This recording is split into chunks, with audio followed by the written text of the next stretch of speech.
As a man থিঙ্কেথ বা James alone. এই বইটার কয়েকটা লাইন পড়ে শোনাবো।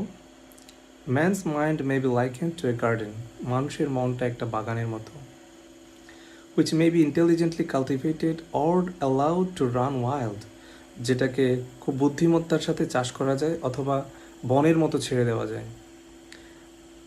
But whether cultivated or neglected, এটাকে ছেড়ে দেওয়া হোক অথবা এটাকে চাষ করা হোক, it must and will bring forth, এটা সেটাই দিবে যা এটার সাথে করা হচ্ছে।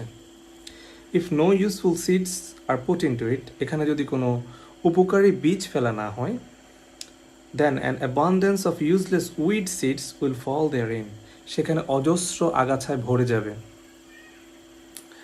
and will continue to produce their kind, এবং সেখানে আগাছার সংখ্যা দিন দিন বাড়তেই থাকবে।